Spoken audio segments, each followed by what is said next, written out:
भाई हमारी दुनिया में एस लेवल बीस्ट टेमिंग का बड़ा क्रेज है। यहाँ 18 का होते ही हर किसी को अपना पहला बीस्ट मिलता है, लेकिन मेरी लाइफ में अलग ही ड्रामा चल रहा था। मेरे दिमाग में ये आवाजें फिर से चालू हो गईं। लिंग भैया सबसे पहले मुझे चुनेंगे। दूसरी चिल्लाई, नहीं मास्टर तो सिर्फ मेरे हैं। फिर कोई फुसफुसाई, मेरे प्यारे तुम सिर्फ और सिर्फ मेरे हो। कसम से ये आवाजें न जाने कब से मेरे दिमाग में डेरा डाले बैठी थी। आज फाइनली हमारी अवेकनिंग का दिन था। स्पीकर पर अनाउंसमेंट हुई, लू चैम्फेंग एस लेवल क्वालिटी, और उसका बीस्ट निकला एस लेवल का फ्लेम लॉयन किंग। इसके तुरंत बाद सॉन्ग यूवे की बारी आई, वो भी एस लेवल निकली और उसका बीस्ट था एस लेवल का मूनलाइट क्यूलिन। पूरी क्लास पागल हो गई भाई, एक ही दिन में दो एस लेवल। बच्चे चिल्लाने लगे, इस साल तो शहर की रैंकिंग में हमारा थर्ड हाई स्कूल पक्का टॉप मारेगा। सोचो जब बाकी लोग एस लेवल ला रहे हैं तो हमारा क्लास टॉपर लिन ये क्या बवाल चीज निकालेगा। तभी पीछे से किसी ने मजे लेते हुए कहा, अरे किसने कहा, क्या पता वो भी उस साई कुनकुन जैसा फुस निकले और कोई फूल गोभी जैसा घटिया सा बीस निकाल ले। ये सुनकर पूरी क्लास ठहाके मारकर हंस पड़ी। तभी स्पीकर पर मेरा नाम गूंजा, अगला नंबर लिन। ये मैं स्टेज की तरफ बढ़ा, अंदर ही अंदर खुदा से दुआ कर रहा था कि बस आज कोई पोपट ना हो जाए। मुझे अच्छे से पता था कि मेरे दिमाग की ये आवाजें कोई फालतू का मजाक नहीं है। वो फिर शुरू हो गई, ये गे फाइनली हम मिलने वाले हैं। अरे मिलना तो मुझसे है, अगर मास्टर के करीब कोई भी आया ना तो मैं उसकी आंखें नोच लूंगी। सच बताऊं तो पूरे 18 साल से इन आवाजों ने मेरा जीना हराम कर रखा था। लोग कहते हैं कि ये मेरे बीस्ट्स की आवाजें हैं, पर मुझे समझ नहीं आता कि ये कोई सुपर पावर है या मेरे गले पड़ी कोई बड़ी मुसीबत। टीचर ने मुझे टोका, लिन ये चलो उस गाइडलाइन के अंदर जाकर खड़े हो जाओ। फाइनली वो मोमेंट आ ही गया। दिमाग में फिर चीख गूंजी, सबसे पहले मुझे चुनना। मैंने भी ठान लिया, जो होगा देखा जाएगा। अगर मुसीबत है तो भी भाग कर कहाँ जाऊंगा। उधर बच्चे अभी भी फुसफुसा रहे थे, भाई कहीं इसका अवेकनिंग फेल ना हो जाए। अगर इसके पास कोई बीस्ट ही नहीं आया तो उन अच्छे मार्क्स का क्या फायदा, बस नाम का टॉपर रह जाएगा। टीचर ने मुझे समझाया, लिन ये एकदम रिलैक्स रहो, इस क्रिस्टल की एनर्जी को खुद में बहने दो, रोकना मत। पर मेरे दिमाग के अंदर तो जैसे महाभारत चल रही थी। सबसे पहले मुझे चुनो, बकवास बंद कर। लिन ये सबसे पहले इस क्वीन को ही चुनेगा। उन आवाजों के शोर से मेरा सिर फटने लगा जैसे मेरा दिमाग फटकर बाहर आ जाएगा। तभी टीचर घबरा कर चिल्लाए, सब लोग पीछे हटो, ये क्रिस्टल फटने वाला है। और अगले ही सेकंड बूम, 7 रंगों की एक खतरनाक रोशनी सीधे आसमान को चीरती हुई निकली। प्रिंसिपल की आंखें फटी रह गईं। किसी ने पूछा, सर इसका क्या मतलब है। वो कांपती आवाज में बोले, ये सारे लेवल्स के बाप का लेवल है, एसएसएस लेवल। मतलब समझ रहे हो, ये एक एसएसएस लेवल बीस्ट की अवेकनिंग थी। पूरे हॉल में जैसे सांप सूंघ गया। मैंने सच में एसएसएस लेवल जगा लिया था। बच्चे चिल्लाने लगे, नामुमकिन, ऐसा कैसे हो सकता है यार, क्योंकि हमारे पूरे शेंशियान एम्पायर में एसएसएस लेवल वाले लोग मुश्किल से उंगलियों पर गिने जा सकते थे। तभी वहां एक ऐसा खौफनाक प्रेशर छा गया कि सबकी हालत खराब हो गई। भाई ये कैसी हो रहा है, मेरी तो सांस घुट रही है। वो एस लेवल वाला लड़का अपने बीस्ट पर चिल्लाया, उठ फ्लेम लॉयन किंग, उठ खड़े हो। लेकिन वो पावरफुल शेर जमीन पर पड़ा थर थर कांप रहा था। सिर्फ उस रोशनी के प्रेशर से ही दोनों एस लेवल बीस्ट की हवा टाइट हो गई थी। तो भाई ये थी एसएसएस लेवल की असली ताकत। तभी रोशनी के बीच कुछ दिखा, भीड़ में से आवाज आई, अरे ये तो कोई छोटा सा बच्चा लग रहा है। पक्का मशीन खराब हो गई होगी। लेकिन जब रोशनी हटी तो सच सबके सामने था। वो कोई बच्चा नहीं थी, वो थी 9 टेल्ड हेवनली फॉक्स, मतलब 9 पूंछ वाली वो आसमानी लोमड़ी, जिसका जिक्र सिर्फ पुरानी और लेजेंडरी किताबों में होता था। और सबसे तगड़ी बात क्या थी, पैदा होते ही उसने सीधा इंसानी रूप ले लिया था। नॉर्मली एसएस लेवल वाले बीस्ट भी अपनी पूरी उम्र गुजारने के बाद कहीं जाकर ह्यूमन फॉर्म ले पाते हैं, और ये तो अभी अभी प्रकट हुई थी यार। सब जल भुनकर खाक हो गए। पैदा होते ही इंसानी रूप, सारी किस्मत इसी लिन ये के नाम लिखी है क्या। और उधर मेरा क्या हाल था भाई, मेरे तो पैर कांप रहे थे। वो लड़की मेरे सामने खड़ी थी, जिसके सिर पर लोमड़ी के कान और पीछे 9 पूंछें थी। उसने मुझे देखते ही कहा, मास्टर। मैं तो सन्न रह गया, ये तो सच में बाहर आ गई। वो सीधे मेरे गले लग गई और बोली, आखिरकार मैंने आपको ढूंढ ही लिया। मास्टर मुझे आपकी बहुत याद आती थी। मैंने थोड़ा झिझकते हुए कहा, अरे मैडम जरा आस पास तो देख लो, हम पब्लिक प्लेस में खड़े हैं। तभी मेरे दिमाग में बाकी बीस्ट का अलार्म बजने लगा। इस लोमड़ी को सबसे पहले बाहर कैसे आने दिया, उसकी हिम्मत कैसे हुई मास्टर को छूने की, उसे तुरंत दूर करो। मेरी बाहों में खड़ी उस फॉक्स लड़की ने झुंझलाकर मुंह बनाया, यार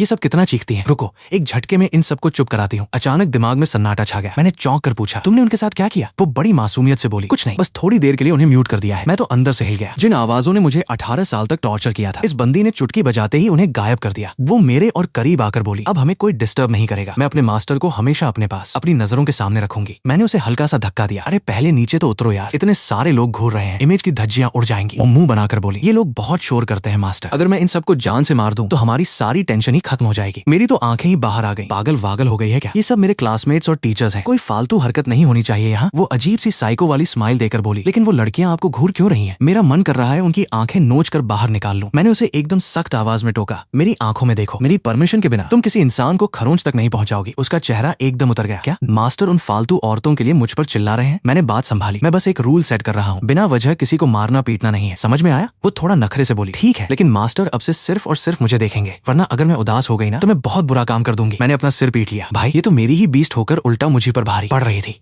यार बीस्ट टैमर्स की इस दुनिया में आपका बीस्ट आपका सबसे बड़ा हथियार होता है, लेकिन मेरी किस्मत तो देखो, मेरा अपना ही बीस्ट मुझे धमकियां दे रहा था। मैंने फौरन उसे वापस बीस्ट स्पेस में भेजने का ट्राई किया, लेकिन भाई सिस्टम पर उसकी डिटेल्स की जगह सिर्फ छपा आ रहा था। हद तो तब हो गई जब उसे वापस भेजने वाला ऑप्शन ही जाम हो गया। मतलब अब मेरे गले एक बहुत बड़ी मुसीबत पड़ चुकी थी। वो चिढ़ते हुए बोली, मास्टर कहाँ खो गए आप? पक्का किसी और लड़की के ख्यालों में डूबे हो ना? मैंने एकदम सीरियस होकर कहा, नहीं, मैं तुम्हारे बारे में ही सोच रहा था। और सच बताऊं, मेरा दिमाग सच में इसी के बारे में सोच सोचकर खराब हो रहा था। मेरी बात सुनते ही वो चहक उठी। मुझे पता था मास्टर मुझसे सबसे ज्यादा प्यार करते हैं। मैंने झल्ला कर कहा, महारानी क्या अब मेरे ऊपर से नीचे उतरोगी? वो चिपकते हुए बोली, बिल्कुल नहीं। अपने मास्टर को देखने के लिए मैंने पूरे 18 साल वेट किया है। मैं इतनी जल्दी आपसे दूर नहीं जाने वाली। सच कहूं तो उसका ये साइको वाला प्यार थोड़ा डरावना था, पर झूठ नहीं बोलूंगा। इन 18 सालों में उसकी आवाज हमेशा मेरे साथ थी। तभी अचानक वो मुझ पर हाथ फेरने लगी। मैंने घबरा कर पूछा, अरे ये क्या कर रही हो तुम? वो एकदम मासूमियत से बोली, मैं तो बस अपने मास्टर की बॉडी चेक कर रही हूँ। मैंने डांटा, भाई खुद पर थोड़ा कंट्रोल रखो, यहाँ आसपास हजारों लोग खड़े हैं। वो पूरी बेशर्मी से बोली, तो ठीक है ना, किसी ऐसी जगह चलते हैं जहाँ कोई हमें न देखे। मैंने माथा पीट लिया। मेरा मतलब था अपनी ये हरकतें बंद करो, लोकेशन बदलने को नहीं कह रहा था मैं। तभी अचानक हमारे प्रिंसिपल भागते हुए मेरे पास आए। लिन, मेरी बात सुनो, तुम इस स्कूल की हिस्ट्री के सबसे पहले SSS लेवल वाले स्टूडेंट हो। मैंने उन्हें इग्नोर मारते हुए कहा, प्रिंसिपल सर ये बस मेरा तुक्का लग गया। वो कुछ कहते इससे पहले ही वो लड़की भड़क कर बोली, ए बुड्ढे, तुम हमारे रास्ते में खड़े हो, हटो यहाँ से। ये सुनकर प्रिंसिपल का चेहरा एकदम सफेद पड़ गया। उन्होंने हकलाते हुए पूछा, इस खूबसूरत लड़की का नाम क्या है? वो पूरे एटीट्यूड में बोली, याद रखना बुड्ढे, मेरा नाम बाई चुचियान है और मैं अपने मास्टर की सबसे प्यारी बीवी हूँ। मेरी तो आंखें बाहर आ गई। अरे ये क्या बकवास कर रही हो तुम? मैं उस पर चिल्लाया। वो बोली, मास्टर तो शुरू से ही मेरे पति है ना। मैंने प्रिंसिपल की तरफ देखा, सर मुझे बहुत अर्जेंट काम है, मैं निकल रहा हूँ। और मैं वहाँ से भाग लिया। पीछे से प्रिंसिपल उसे घूरते रह गए और बड़बड़ाए, ये बाई चुचियान तो एकदम मुंहफट है। फिर उन्होंने माइक पर चिल्लाकर माहौल शांत कराया, सब लोग शांत हो जाओ, अवेकनिंग सेरेमनी अभी भी चालू है, हम स्कूल से बाहर निकल आए। वो चहकते हुए बोली, मास्टर अब हम कहाँ जा रहे हैं? मैंने कहा, अपने घर। वो खुशी से उछल पड़ी, आखिरकार हम घर जा रहे हैं, मैं बहुत खुश हूँ। अब से हम हमेशा एक साथ खाना खाएंगे, एक साथ सोएंगे और वीडियो गेम्स खेलेंगे। मैंने कहा, बस करो भाई, चुप हो जाओ। रास्ते में आते जाते लोग हमें ही घूर रहे थे। कुछ लड़कियां फुसफुसाई, यार वो दोनों साथ में कितने क्यूट लग रहे हैं ना। और देखो उसके सिर के वो लोमड़ी वाले कान भी हिल रहे हैं। उसने मुझे कोहनी मारी, मास्टर सुना आपने? लोग कह रहे हैं हमारी जोड़ी एकदम परफेक्ट है। मैंने गहरी सांस ली, हाँ सुन लिया मैंने, अब चुपचाप घर चलो। घर पहुंचते ही उसने चारों तरफ देखा और ऐलान कर दिया, आज से ये इलाका मेरा भी है। वो सीधे मेरे कमरे की तरफ गई। मैंने हैरानी से पूछा, तुम्हें कैसे पता कि मेरा बेडरूम कौन सा है? वो बोली, क्योंकि इस पूरे घर में सिर्फ मेरे मास्टर की ही खुशबू महक रही है। सच बताऊं तो मेरे मम्मी पापा बहुत पहले ही गुजर चुके थे। ये घर और कुछ बची खुची सेविंग्स, बस यही सब था जो वो मेरे लिए छोड़ कर गए थे। वो मेरे बिस्तर पर कूद कर बोली, मास्टर आइए ना मेरे साथ खेलिए। मैंने सीरियस होकर कहा, ये मजाक का टाइम नहीं है, मुझे तुमसे कुछ बहुत जरूरी बातें पूछनी है। वो एकदम शरीफ बच्ची बनकर बोली, मास्टर जो भी पूछेंगे मैं एकदम सच सच बता दूंगी। मैंने पूछा, मेरा पहला सवाल, तुम असल में हो कौन और पिछले 18 सालों से मेरी बॉडी के अंदर क्या कर रही थी? उसने जवाब दिया, मुझे जब पहली बार होश आया था ना, तब मास्टर पालने में झूलने वाले एक छोटे से बच्चे थे। मैंने अपना दूसरा सवाल दागा, अच्छा मेरे दिमाग में जो बाकी की आवाजें सुनाई देती हैं, क्या वो सब भी तुम्हारी तरह ही है? मतलब क्या वो भी मेरे ही नेटल बीस्ट्स हैं? उसने सिर हिलाया, बिल्कुल सही। मैंने डरते डरते पूछा, तो फिर तुम्हें मिलाकर मेरे अंदर कुल कितने बीस्ट्स हैं? वो कैजुअली बोली, शायद 9। ये सुनते ही मेरे पैरों तले जमीन खिसक गई। भाई इस दुनिया में किसी टेमर के पास 2 बीस्ट होना भी बहुत बड़ी बात मानी जाती है, और मेरे पास पूरे 9 खतरनाक बीस्ट थे। वो प्राउड फील करते हुए बोली, मेरे मास्टर बाकी आम लोगों से एकदम अलग जो है। फिर वो अचानक पजेसिव हो गई, लेकिन फ्यूचर में चाहे जितने भी नए बीस्ट बाहर आ जाए, मास्टर को हमेशा मुझे ही फर्स्ट प्रायोरिटी देनी होगी। मैंने हार मानते हुए कहा, ठीक है बाबा, तुम ही मेरी मेन बीस्ट हो, तुम ही बॉस हो। ये सुनते ही उसने अचानक मुझे किस कर लिया और बोली, ये आपका इनाम है। मैंने उसे पीछे धकेला, अरे पहले मेरे ऊपर से हटो, मेरा इंटरव्यू अभी खत्म नहीं हुआ है। वो और चिपक गई, नहीं मास्टर सिर्फ मेरे हैं, मेरा जब मन करेगा मैं आपको हक करूंगी। मैंने तंग आकर पूछा, अच्छा एक बात बताओ, मैं तुम्हें फोर्स करके सिस्टम के अंदर क्यों नहीं भेज पा रहा? वो थोड़ा नखरे से बोली, क्योंकि मास्टर अभी बहुत कमजोर है, आपकी स्पिरिट पावर मुझे कंट्रोल करने के लायक नहीं है। हाँ मैं अपनी मर्जी से बीस्ट स्पेस के अंदर बाहर आ जा सकती हूँ, लेकिन मुझे अंदर जाना बिल्कुल पसंद नहीं है। मैं एक सेकंड के लिए भी अपने मास्टर से दूर नहीं रहना चाहती। मैंने शक के साथ पूछा, तो तुम्हारी असली ताकत है कितनी? वो उंगलियों से इशारा करते हुए बोली, बस थोड़ी सी ही है। मैंने गहरी सांस ली। मेरा आखिरी सवाल, मेरे अंदर जो बाकी के 8 बीस्ट हैं वो कब बाहर आएंगे? उसने समझाया, मास्टर जैसे ही कोई बड़ा लेवल अप क्रॉस करेंगे ना, तो वो सब भी एक एक करके बाहर आने लगेंगे। ये सुनते ही मेरा दिमाग सुन्न रह गया। मतलब मेरे हर एक बड़े लेवल अप पर मुझे एक नया और शायद ऐसा ही खतरनाक बीस्ट मिलने वाला था। ये बातें जानने के बाद मुझे समझ आ गया था कि आगे मेरी जर्नी कैसी होने वाली है। मैंने कहा, ठीक है मैं पहले नहाने जा रहा हूँ, मुझे अकेले में कुछ चीजों के बारे में सोचना है, तुम तब तक कमरे में ही रुको। वो तुरंत चहकी, नहाना? तो चलिए ना, मैं भी आपके साथ नहाऊंगी। मैंने उसे रोकते हुए कहा, तुम बाहर ही रहोगी, हमारी एक लिमिट होनी चाहिए भाई। वो मुंह बनाकर बोली, लेकिन पति पत्नी का एक साथ नहाना तो एकदम नॉर्मल बात है ना। मैंने बाथरूम का दरवाजा बंद करते हुए कहा, ये पत्नी का टैग तुमने खुद ही अपने माथे पर चिपकाया है। बाहर से उसकी चिढ़ती हुई आवाज आई, मास्टर बहुत बुरे हैं, मेरे बुद्धू मास्टर। क्या आपको सच में लगता है कि ये मामूली सा दरवाजा मुझे अंदर आने से रोक पाएगा? मैं अंदर शावर के नीचे खड़ा सोच रहा था। अब मुझे बस किसी भी तरह अपनी स्पिरिट पावर और कॉन्ट्रैक्ट लिमिट बढ़ाने पर फोकस करना था, क्योंकि मेरे पास SSS रैंक था और 9 खतरनाक बीस्ट्स मेरा इंतजार कर रहे थे। मैं बाथरूम में था, सोच रहा था कि कम से कम यहाँ तो थोड़ा सुकून मिलेगा,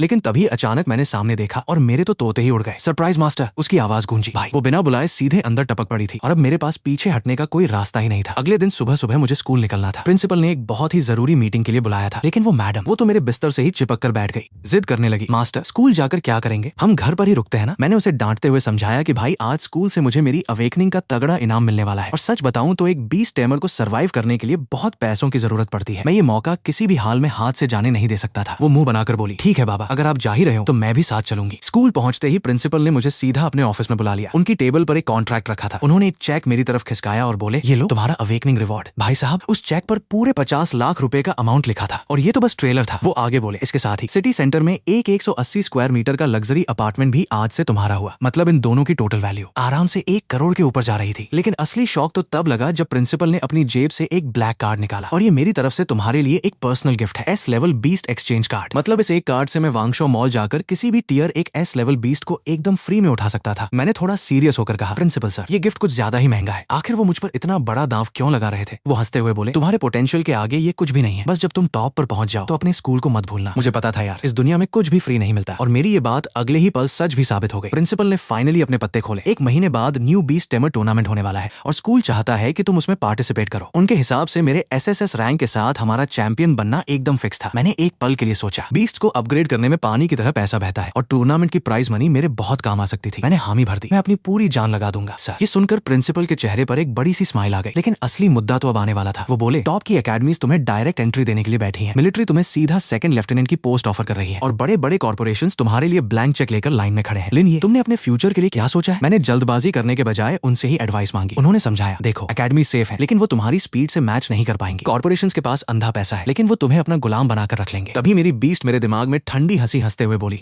मेरे मास्टर को कंट्रोल करने की हिम्मत किसमें है। प्रिंसिपल आगे बोले, मिलिट्री में तुम्हें खतरनाक मिशंस मिलेंगे लेकिन वहाँ सबसे रेयर आइटम्स भी होते हैं और एक आखिरी ऑप्शन था, फ्रीलांस टेमर बनना। इसमें आजादी फुल थी लेकिन पीछे से कोई सपोर्ट नहीं। मैंने अपनी मुट्ठियां कसी और बोला, मैं अभी कोई फैसला नहीं लूंगा, मुझे पहले अपनी असली पावर को समझना था। मैं किसी भी सिस्टम का मोहरा नहीं बनना चाहता था। प्रिंसिपल ने सिर हिलाया और मुझे सोचने के लिए 2 महीने का टाइम दे दिया। लेकिन उन्होंने एक आखिरी वार्निंग भी दी, जैसे जैसे तुम्हारी ताकत की खबर फैलेगी ना, लोग तुम्हें खरीदने के लिए और भी बड़े जाल बिछाएंगे। याद रखना, जो जितना बड़ा ऑफर देगा वो तुमसे उतनी ही बड़ी कीमत भी वसूलेगा। मैं समझ गया था, मैं याद रखूंगा। ये कहकर मैं वहां से निकल गया। बाहर आते ही मेरी बीस ने चहकते हुए पूछा, मास्टर अब हम कहाँ जा रहे हैं। मैंने जवाब दिया, वांगशो मॉल। वहां जाकर मैं अपना पहला एस लेवल बीस्ट क्लेम करने वाला था। लेकिन मेरी बीस्ट को ये सुनकर बिल्कुल मजा नहीं आया। वो भड़क कर बोली, एक मामूली सा एस लेवल बीस्ट, मास्टर को इन कूड़े कचरे की क्या जरूरत पड़ गई। मैंने उसे समझाया, मेरे पास जितने ज्यादा बीस्ट होंगे मेरा बैकअप उतना ही स्ट्रांग होगा। मुझे पता था कि वो बहुत पावरफुल है लेकिन यार मुझे अपने सारे पत्ते एक साथ ओपन थोड़ी करने थे। वांगशो मॉल के अंदर का नजारा तो भाई किसी 5 स्टार होटल जैसा था। एक रिसेप्शनिस्ट भागकर मेरे पास आई, वेलकम सर, मैं आपकी क्या मदद कर सकती हूँ। मैंने जेब से वो ब्लैक कार्ड निकाला और बोला, मुझे एक एस पोटेंशियल वाला बीस्ट चाहिए। ब्लैक कार्ड देखते ही स्टाफ का एटीट्यूड 180 डिग्री घूम गया। वो मुझे तुरंत वीआईपी लिफ्ट से 5th फ्लोर पर ले गई, जो उस मॉल का सबसे एक्सक्लूसिव सेक्शन था। वो मुझे दिखाने लगी, सर इस वक्त हमारे पास 12 एस लेवल बीस्ट्स अवेलेबल हैं। उसने सबसे पहले मुझे एक लाइटनिंग लेपर्ड दिखाया। उसकी स्पीड और अटैकिंग पावर इस पूरे फ्लोर पर सबसे ज्यादा थी। लेकिन तभी मेरी बीस्ट ने अपना वो खूंखार ऑरा रिलीज कर दिया। एक मामूली सी बिल्ली की मेरे मास्टर के सामने खड़े होने की औकात कैसे हुई। और भाई अगले ही पल वो खतरनाक लेपर्ड बुरी तरह कांपने लगा। वो डर के मारे जमीन पर ही लेट गया। रिसेप्शनिस्ट की तो आंखें फटी रह गईं। इसे अचानक क्या हो गया। मैंने अपनी बीस्ट को मन ही मन में डांटा, देख क्या बदतमीजी है। वो एकदम मासूम सी शक्ल बनाकर बोली, मैं तो बस उसे उसकी औकात याद दिला रही थी। रिसेप्शनिस्ट घबराते हुए बोली, शायद इसकी तबीयत ठीक नहीं है। हम अगले बीस्ट की तरफ बढ़े। ये एक फ्रॉस्ट ड्रैगन था जिसके अंदर रेयर ड्रैगन ब्लड लाइन थी। लेकिन उसका भी वही हाल हुआ, वो भी खौफ से दुबक कर कोने में बैठ गया। मैंने अपनी बीस्ट से कहा, अगर तुम ऐसे ही सबको डराती रहोगी तो मैं अपना नया पार्टनर कैसे चुनूंगा यार। वो चिढ़ते हुए बोली, मास्टर को इन फालतू के वेस्ट की क्या जरूरत है। क्या आपके लिए मैं काफी नहीं हूँ। आपको जिस भी टाइप का बीस्ट चाहिए ना, मैं वो रूप आपके लिए ले सकती हूँ। उसकी इस बात ने मेरा दिमाग हिला दिया। क्या वो अपना फॉर्म भी बदल सकती है। मैंने शौक में पूछा, तो तुमने मुझे ये पहले क्यों नहीं बताया। वो एक अजीब सी स्माइल देकर नखरे से बोली, अगर मैं पहले ही बता देती तो कल रात मास्टर मेरे साथ वो सब कैसे करते। मैं बुरी तरह झेम गया। कल रात की बात यहीं खत्म करो। मैंने हड़बड़ाते हुए कहा, अभी के लिए बस मेरे लिए एक ढंग का बीस्ट ढूंढने में मदद करो। वो नखरे दिखाते हुए बोली, ठीक है, अगर मास्टर इतना ही गिड़गिड़ा रहे हैं तो मैं आपके लिए एक चुन ही लेती हूँ। उसने एक ही सेकंड में सारे सपोर्ट टाइप बीस्ट को रिजेक्ट मार दिया और बोली, हमें कोई सपोर्ट वपोर्ट नहीं चाहिए। अब मुझे समझ नहीं आ रहा था कि क्या उसे कोई ढंग का बीस्ट मिलेगा भी या वो इस मॉल के सारे एस लेवल बीस्ट को अपनी दहशत से ही मार डालेगी। और वो वाला, उसे तो मैंने अभी लात मार कर उड़ा दिया था ना। मैंने अपनी फॉक्स से पूछा, क्या तुम सच में इन सारे बीस्ट को बस एक नजर देखकर पहचान सकती हो। वो उन बीस्ट को घूरते हुए बड़े एटीट्यूड से बोली, मास्टर मैं कोई आम बीस्ट नहीं, पूरी 9 टेल्ड हेवनली फॉक्स हूँ। ये घटिया जानवर मेरी नजरों से क्या ही छुपेंगे। उसने बताया कि जो असली प्योर ब्लड वाले टॉप क्लास बीस्ट होते हैं ना, उन्हें तो बड़ी बड़ी कंपनियां पहले ही उठा ले जाती हैं। यहाँ जितने भी बीस्ट थे, वो बस नाम के एस लेवल थे, अंदर से सब खोखले। तभी एक छोटे से पिंजरे पर उसकी नजर टिक गई, पर इस कूड़े के ढेर में मुझे एक काम की चीज मिल ही गई। वो बोली, कम से कम इसके अंदर थोड़ी हिम्मत तो बाकी है। वो एक विंड वुल्फ था। वैसे तो एस लेवल में विंड वुल्फ को सबसे घटिया माना जाता है, पर भाई इसके अंदर तो रेयर त्यानलांग यानी हेवनली वुल्फ की ब्लड लाइन छुपी हुई थी। ये कोई मजाक नहीं था। हेवनली वुल्फ मतलब एकदम पुराने जमाने का खूंखार बीस्ट। माना कि इस वुल्फ के अंदर वो खून काफी कमजोर था, पर फिर भी इसके इवॉल्व होने के चांसेस तो जिंदा थे ना। मेरी फॉक्स बोली, इसका खून तो खास है, पर मुझे इसकी आंखों की जिद बहुत पसंद आई, हम इसी को लेंगे। स्टाफ वाली लड़की एकदम हैरान रह गई। सर, क्या आप पक्का इस विंड वुल्फ को ही लेना चाहते हैं? मैंने भी बड़े आराम से कह दिया, हाँ, इसे फाइनल करो। उसने बताया कि ये बीस्ट अभी अपनी ग्रोथ के सबसे बढ़िया फेज में है और इसके सारे स्टैट्स बाकियों से कहीं बेहतर है। पर जब उसने कीमत बताई ना, इसकी कीमत 1.5 करोड़ शेनक्सिया कॉइन्स है। मेरा तो दिमाग ही घूम गया। सिर्फ एक बीस्ट के 1.5 करोड़, और भाई इसे पालने का खर्चा तो अलग से आसमान छूने वाला था। खैर, मैंने बिना कुछ बोले सीधा अपना ब्लैक कार्ड आगे कर दिया और कहा, इसे यूज करो। थोड़ी ही देर में पेमेंट सक्सेसफुल हो गई। स्टाफ ने मुझे एक पोकेबॉल जैसी चीज देते हुए वार्निंग दी, सर, अभी इसका आपके साथ कॉन्ट्रैक्ट नहीं हुआ है और ये बहुत अग्रेसिव है, तो इसे बाहर निकालते वक्त थोड़ा ध्यान रखिएगा। मैंने तुरंत उससे पूछा, क्या यहाँ कोई कॉन्ट्रैक्ट रूम मिलेगा? मुझे अभी के अभी इसके साथ अपना कॉन्ट्रैक्ट सील करना है। कुछ ही मिनटों में मैं एक सीक्रेट रूम के अंदर खड़ा था। वहाँ का मैजिक एरे एक्टिवेट हो चुका था, मतलब अब हमें कोई डिस्टर्ब नहीं करने वाला था। स्टाफ ने जाते जाते बताया, कोई इमरजेंसी हो तो बस ये कॉल बटन दबा देना। मैंने हामी भर दी। तभी मेरी फॉक्स एक ठंडी सी हंसी हंसते हुए बोली, मास्टर, कहो तो मैं इस पिल्ले को अपनी ताकत से कुचल दूं? डर के मारे ये चुपचाप आपकी सारी बातें मान लेगा। मैंने उसे तुरंत टोक दिया, बिल्कुल नहीं, क्योंकि मुझे पता था कि जबरदस्ती कॉन्ट्रैक्ट करने से इसकी फ्यूचर ग्रोथ हमेशा के लिए डैमेज हो सकती थी। इस पर उसने ताना मारा, तो क्या मास्टर अब इसे बच्चों की तरह पुचकारने वाले हैं? मैंने कहा, मुझे पहले इसका भरोसा जीतना होगा, तभी कॉन्ट्रैक्ट का ब्रांड बनेगा। मेरा टैलेंट इतने बड़े लेवल का था कि कॉन्ट्रैक्ट करना कोई बड़ी बात नहीं थी, लेकिन अगर कॉन्ट्रैक्ट फेल हो जाता तो सीधा मेरे दिमाग पर डैमेज पड़ता और मैं अभी रिजेक्शन का रिस्क बिल्कुल नहीं लेना चाहता था। मैंने बहुत धीरे से अपना हाथ आगे बढ़ाया और बोला, डरो मत, मैं तुम्हें कोई नुकसान नहीं पहुंचाऊंगा। वुल्फ ने पहले तो गुर्रा कर दांत दिखाए, पर फिर शांत हो गया। हाँ, बिल्कुल ऐसे ही। कुछ ही सेकंड्स में उस एरे की रोशनी एकदम तेज हो गई। मैं उस बीस्ट के सारे इमोशंस और उसका डर महसूस कर पा रहा था। फाइनली कॉन्ट्रैक्ट सक्सेसफुल हो गया। मैंने प्यार से उसे एक नया नाम दिया, आज से तुम्हारा नाम ज़ुईफेंग होगा। भाई, इसकी स्पीड और अटैकिंग पावर किसी भी नॉर्मल टियर एक बीस्ट से कहीं ज्यादा तगड़ी थी। इसके विंड अटैक्स नॉर्मल से डबल डैमेज देते थे और इसका सबसे खतरनाक टैलेंट पता है क्या था? इसे जितनी गहरी चोट लगेगी इसका डैमेज उतना ही बढ़ता जाएगा। रियल फाइट में ये चीज मेरे बहुत काम आने वाली थी। मैंने उससे कह दिया, आज से तुम मेरे मेन फाइटर हो। तभी मेरी फॉक्स चिढ़ाते हुए बोली, ओह, तो ये पिल्ला इतनी जल्दी पालतू बन गया? सच में एकदम बेवकूफ है। ये सुनते ही ज़ुईफेंग ने गुर्राते हुए उसकी तरफ दांत दिखाए। वो भी भड़क गई, तेरी इतनी हिम्मत कि तू मुझ पर गुर्राए? मुझे तुरंत बीच बचाव करना पड़ा।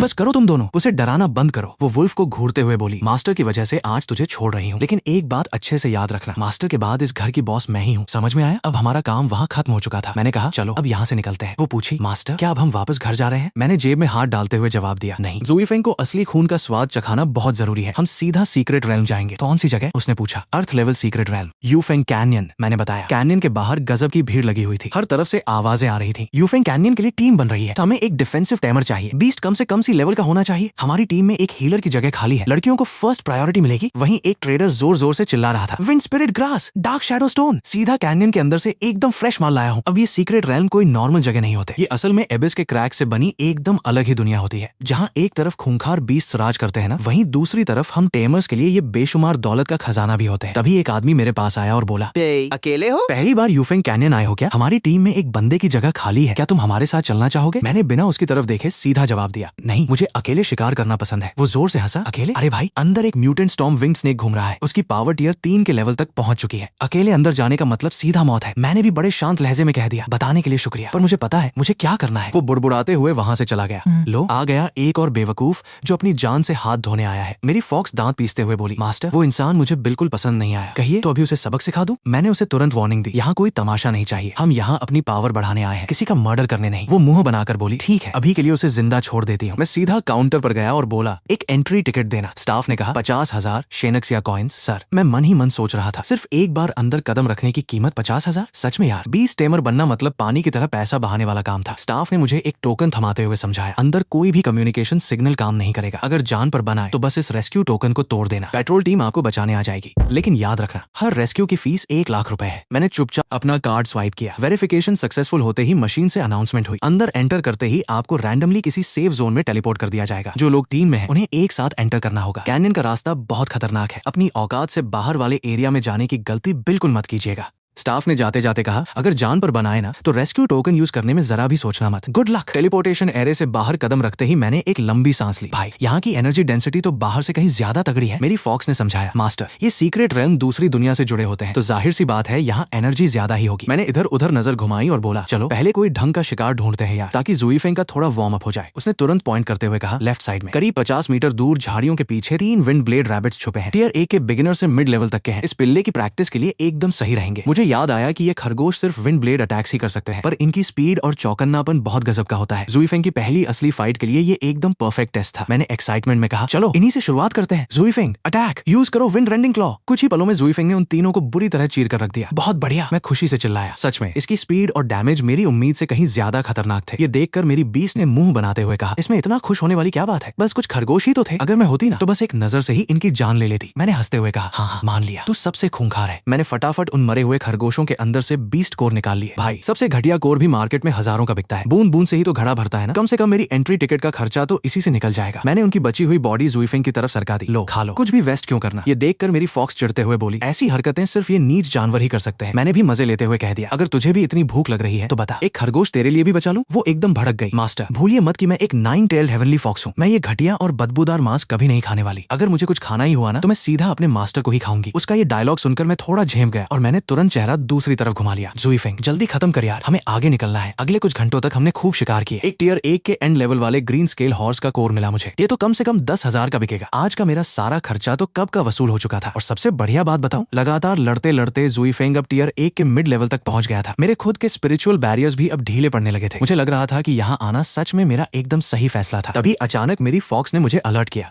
मास्टर आगे बहुत सारे म्यूटेंट बीस्ट्स इकट्ठा हो रखे हैं। ऐसा लग रहा है जैसे वो लोग किसी चीज के लिए आपस में लड़ रहे हैं। भाई अगर इतने सारे बीस्ट्स एक जगह जमा थे तो इसका मतलब साफ था कि वो चीज कोई मामूली तो बिल्कुल नहीं होगी। चलो पास जाकर देखते हैं, मैंने कहा। वहां पहुंचते ही मेरी आंखें फटी की फटी रह गईं। विंड सिल्वर फ्रूट, मैं मन ही मन चिल्लाया, और वो भी एक दो नहीं, पूरे 8 फ्रूट्स। फॉक्स ने क्यूरियोसिटी से पूछा, मास्टर वो चीज है क्या वो बहुत महंगी बिकती है? मैंने अपनी एक्साइटमेंट को बमुश्किल कंट्रोल करते हुए कहा, महंगी? इसका एक फ्रूट कम से कम 3-4 लाख का है। और सबसे बड़ी बात, ये ज़ुईफेंग को नया टैलेंट इवॉल्व करने में बहुत काम आ सकता है। लेकिन पंगा ये था कि ज़ुईफेंग अभी सिर्फ टियर 1 के मिड लेवल पर था। वो उन बड़े बड़े बीस्ट से सीधे पंगा नहीं ले सकता था। फॉक्स बड़े एटीट्यूड में बोली, अगर मास्टर को वो फल चाहिए ना तो मैं बस यूं चुटकी बजाकर इन कीड़े मकोड़ों को साफ कर देती हूँ। मैंने पूछा, पक्का कर लेगी ना? वो पूरे घमंड से बोली, बस कुछ मिनट्स का काम है। मैंने एक ठंडी सी स्माइल दी और कहा, तो फिर अभी रुक जा, इन्हें आपस में ही लड़ने दे। जब ये एक दूसरे को मार मार कर एकदम अधमरा कर देंगे ना, तब हम एंट्री मारेंगे और इनकी बची खुची जान निकाल लेंगे। उन बीस्ट्स की फाइट सच में बहुत खौफनाक चल रही थी। मैं छुप कर देख रहा था। क्या बुरी तरह मार रहे हैं यार एक दूसरे को। सबके सब एक दूसरे की जान लेने पर तुले हैं। मारो मारो, जितना खूंखार लड़ोगे उतना ही हमारा काम आसान होगा। तभी मेरी नजर एक टियर 2 बीस्ट पर पड़ी जो चुपचाप पीछे हट रहा था। टियर 2 हाई लेवल वाले बीस्ट सच में काफी स्मार्ट होते हैं। मैंने सोचा, वो हार नहीं मान रहा था। वो बस इस बात का इंतजार कर रहा था कि बाकी सब मरकट जाए ताकि वो एंड में आकर एकदम फ्री का माल उठा सके। मैंने खुद से कहा, अभी थोड़ा और इंतजार करते हैं, अभी सही वक्त नहीं आया है। जैसे ही दोनों मेन बीस्ट लड़ते लड़ते एक दूसरे पर आ गिरे, मैंने तुरंत इशारा कर दिया, यही वक्त है। ज़ुईफेंग गेट रेडी। शियोबाई तू साइड से ज़ुईफेंग को कवर देगी। शियोबाई ने भी कॉन्फिडेंस से कहा, टेंशन मत लीजिए मास्टर, अटैक। ज़ुईफेंग सबसे पहले उस घोस्ट लेपर्ड को खत्म कर, यूज कर अपना मैड हाउल पाउंस। ज़ुईफेंग ने झपट्टा मारा पर उस लेपर्ड ने तुरंत पलटकर गजब का काउंटर अटैक कर दिया। ज़ुईफेंग जल्दी डॉज कर, मैं जोर से चिल्लाया। सच कहूं तो एक टियर 1 का बीस्ट एक टियर 2 के सामने साफ कमजोर पड़ रहा था। ज़ुईफेंग की स्पीड तो बहुत तगड़ी थी, लेकिन उसके अटैक्स उस लेपर्ड का डिफेंस ही नहीं तोड़ पा रहे थे। ये सब देखकर शियोबाई मुंह बनाते हुए बोली, एक अधमरे और बेवकूफ जानवर को मारने में इतना टाइम लगता है, मुझे ही अपने हाथ गंदे करने पड़ेंगे। और भाई अगले ही सेकंड शियोबाई ने सिर्फ अपनी एक खतरनाक नजर से उस खूंखार लेपर्ड को वहीं का वहीं ढेर कर दिया। मेरी तो आंखें फटी रह गईं। शियोबाई तू तो सच में खतरनाक है यार, वो एकदम प्राउड होकर बोली। मैंने कहा था ना, मैंने भी मान लिया। तू है तो मुझे अब किसी बात की कोई टेंशन नहीं है। मैंने जल्दी जल्दी वो 8 विंड सिल्वर फ्रूट्स अपने पास रख लिए। कम से कम 30 लाख रुपए तो यहीं पक्के हो गए। और अगर मैं इन टियर 2 बीस्ट के बॉडी पार्ट्स भी बेच दूं ना, तो आज की कमाई मेरी सोच से भी कहीं ज्यादा हो जाएगी। तभी वो टियर 2 बीस्ट जो इतनी देर से पीछे छुपा हुआ था अचानक बाहर आ गया। लेकिन शियोबाई ने बस उसकी तरफ मुड़कर एक ही शब्द कहा, भाग यहाँ से। और भाई साहब वो टियर 2 हाई लेवल का बीस्ट सिर्फ एक शब्द सुनकर वहां से दुम दबाकर ऐसे भागा जैसे उसकी जान पर बनाई हो। शियोबाई ने तंज कसते हुए कहा, अच्छा हुआ जो खुद ही दफा हो गया। मैंने एक्साइटमेंट में कहा, चलो अब जल्दी से अपना सारा माल समेटते हैं। लेकिन तभी मुझे एक बहुत बड़ी प्रॉब्लम याद आई। यार काश मेरे पास कोई स्टोरेज रिंग होती। अब मैं इन टियर 2 बीस्ट के इतने भारी भरकम बॉडी पार्ट्स को यहाँ से बाहर कैसे ले जाऊंगा।